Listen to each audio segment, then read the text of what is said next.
Yo, what's going on, guys? Welcome back to the channel, man. It's your boy, and as you can see, the 12:15 update preview slash maintenance notice is here for 7 Deadly Sins Grand Cross, and it is one that I myself have been personally waiting for a very long time. I actually screamed my lungs out on stream like a couple hours ago when I saw that finally the man himself, the god himself, Ludociel, the whale god, the Omegalodon, right, is coming finally to global. So this is a good week if you're a whale. It's not a good week if you're like a budget player, but if you're a new player coming to 7 Deadly Sins, it's not a bad week for you either. So let's talk about it, man. Chapter 14 is being released. We're getting Ludociel. We're also getting Gerheed, which is Gloxinia's baby sister. She's not really that good of a unit. We'll take a look at her kit in a sec. Ludociel, though, he's gonna be a game changer. He's a very fun unit that can counter a lot of teams. And the main team right now in PvP is the Elizabeth team. This guy will basically rupture that shield in one AoE attack, pop that as soon as she puts it up, and then you can just go to town, which is beautiful. All right, we're also getting the first grace in the game, which the grace is the, I guess, the angels counter to the commandments that the demons have. However, the grace is just beneficial. There's no negative effects to having a grace, whereas with the commandments like Estarossa, Zeldris, Droll, all those guys, right, whenever they use it, something beneficial to the enemy team always happens, right? Whereas like Droll, for example, when you use his commandment, if you hit the team that you're fighting, they get more resistance, which makes them more tanky, right? Estarossa, for example, when you use Estarossa, your own attack stats for your characters get lowered by Estarossa's commandment, right? That doesn't happen with the graces. They're just beneficial, which is why they're so powerful, right? So we're getting our very first grace in the game in the form of Ludociel. We're talking about it on stream, and it would have been nice if they had made it so that Ludo came a little bit later and he was on the banner with Tarmiel and Sariel. So you had like the perfect opportunity to get all three Archangels at the exact same time, but they know better, right? They know that Ludo is gonna sell, the whales are gonna whale, because Ludo is a very, very powerful character, right? Very good ultimate, very good cards, high damage, very good grace, very good unique. So overall, I'm gonna summon. I am gonna summon, and I'm gonna hope I get some seat and level luck, because I don't want to go broke trying, but I have to try and at least 6-6 this guy. Yeah, I say at least. Anyways, so yeah, that's what's going on there. We're also getting the new fight festival, which is Brawl. It's auto PvP. So basically you set up your teams and your team will fight somebody else's team in PvP, and if your team wins, you get free rewards. Right? But it's also geared more so towards whales or people who've been playing for a very long time and they have a lot of gear sets and a lot of characters and teams built up. But the rewards are nice for you doing literally nothing, just setting up your team, clicking auto or clicking skip, and just collecting rewards. You can get hammers, anvils, purple stones, super awakened coins, SSR pendants, diamond part 1, part 2 tickets. All of these things are very, very good, and it's free. All right, it's not going to be easy, right, but it's free, which is good.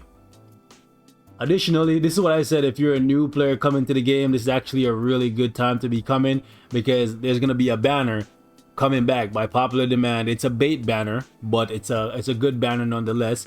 It has Valenti, which Valenti might not see how to play now, but once Festival King gets released, having Valenti is actually going to be really good, because she can patience Festival King's attacks or Hendrickson's attacks and make it so they can't put up debuffs. And that's how basically you counter Festival King. You make it so he can't put up debuffs, he can't do any damage with his Code Destruction card, he has to try and rush ultimate. So Valenti cocks the King team very, very hard.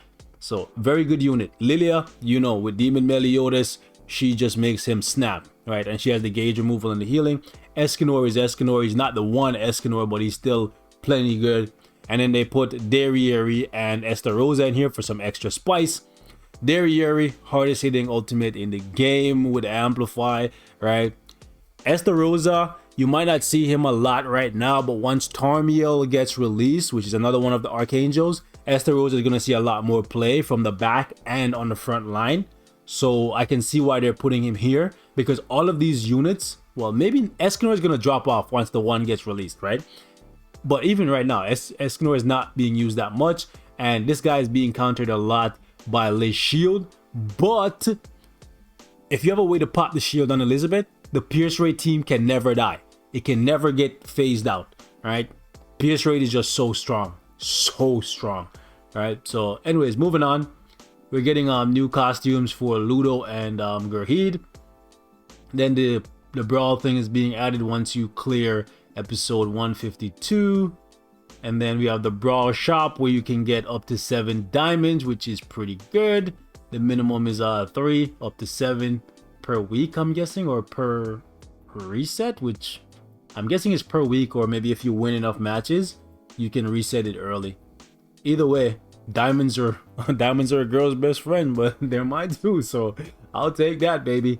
Right? And then you got some extra rewards down here. The purple stones, more ways to get purple stones. I am here for it, right?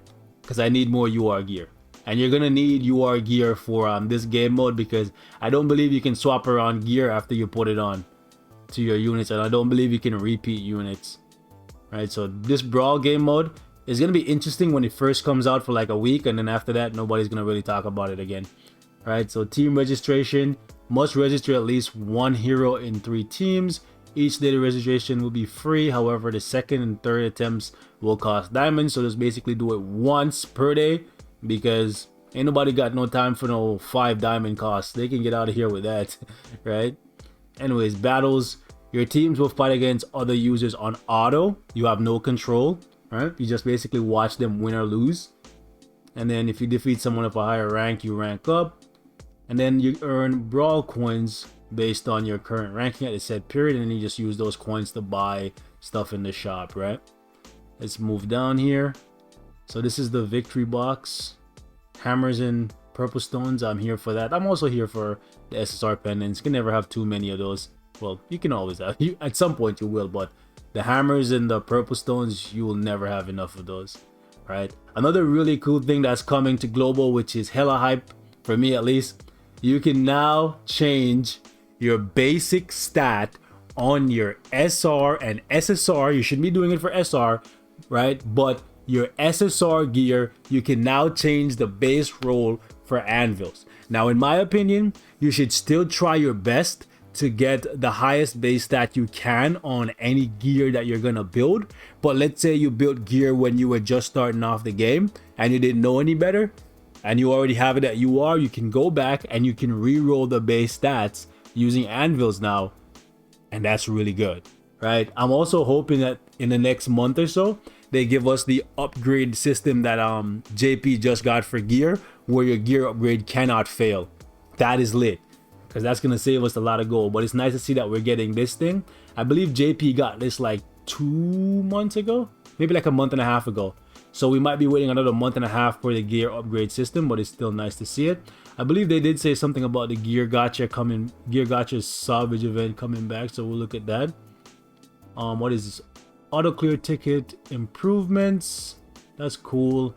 We have engraving for Ludociel and Gurheed. Obviously, the only one you would want to engrave anything for is Ludociel.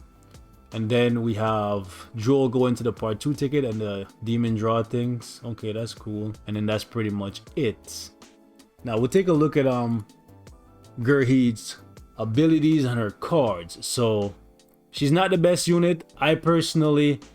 I'll probably get her to level 80 at some point, but I won't be duping her, I don't think.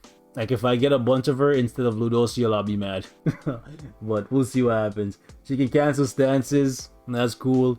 Heals allies for 1% of max HP for... No, man, this is so bad. So she can basically, at her max, she can heal your team for 5% of their max HP at the end of the turn.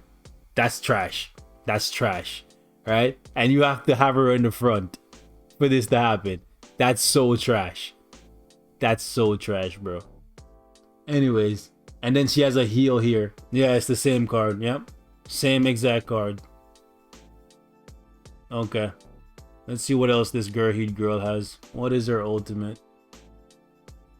Cancel buff and stances. Okay, that's not good enough for me, sorry. So definitely not a unit that anybody should be jumping out the woodwork to build. Her passive not that good, right? And her cards are just kind of like whatever to me. Like, I think SR Elizabeth is better than her. Just keep in mind that this is way better. Look at this, bro. 10% of max HP at the start of the next turn when taking damage. 10% versus 5%. And this can work in the back while she has to be on the front. No thank you. No thank you, my friends. So Gerheed is a pass. But then we're talking about my guy right here. Blessings on blessings on blessings. Reduces the enemy defense related stats who have lower CC than Ludociel. So essentially you need to max out your Ludociel so he has the highest CC possible, which means you need to 6-6 him, you need to get all his cosmetics, you need to upgrade his cosmetics, you need to upgrade everything. You need to get like 15% rolls on his gears, everything, if you're going to use him in geared PvP, which you should obviously, right? But the higher his CC, the better. So you should be going for like HP defense on this guy so he has the most CC possible, because everybody on the field that has lower combat class than him will have their stats, well, not their stats, but their defense related stats, right? Which means their defense, their crit resistance, and their crit defense lowered by 40% for 3 turns. So with this active at the start of the fight, you want to go first and you want to kill as many units as possible within the first 3 turns. So his cards are just attack cards. I wish they did more, but they're just attack cards. The cool thing is they won't really take a penalty from a Liz shield, right? Because they don't have any kind of like sever or spike or anything like that. So they're just raw attack, right? So even with the shield up on Liz, he's still gonna hit really hard, but he has rupture, which means Liz puts up a shield, even his level 1 card, pop, that shield gone off everybody, which is lit. And then you can just stab them up with this holy sword. You love it, man. You absolutely love it, right? So this blessing is freaking amazing. Anyways, moving on to his grace. He gains evasion 2, petrification, freeze, and stun for 2 turns at the start of the battle. And this includes uniques and commandment effects. Excludes ultimate and dead matches. So check this out. This is really cool because it means at the start of the fight they can't stall you out. They can't petrify your Ludociel and make it so that his unique runs out before he's able to use it. That's really cool. If it was 3 turns, it would be even better. It would probably be too broken.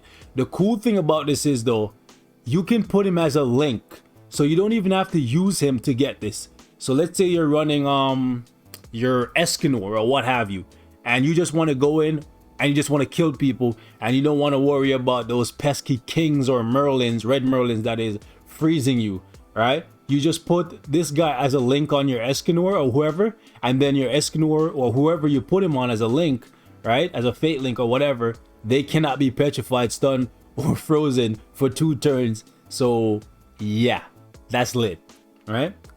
Anyways, his ultimate, Goddess Holy Arc, inflicts damage equal to 350% of attack on all enemies and creates a barrier equal to 20% of the damage dealt, and this stacks up to 80% at 6-6. So when this man ults, that barrier is hella thick. Hella thick, bro. Overall, very powerful unit. And I am looking forward to raking all kind of mayhem with Ludociel, guys. What can I say, man? This is gonna be fun. This face, bro, this is the face of pure evil, bro. Don't let the fact that this guy is an angel fool you, bro. He's pure evil. So anyways, we're gonna wrap it up here. Thank you guys so much for watching. Leave me your thoughts in the comments. Till next time, stay safe, and I'll catch you guys. Peace out.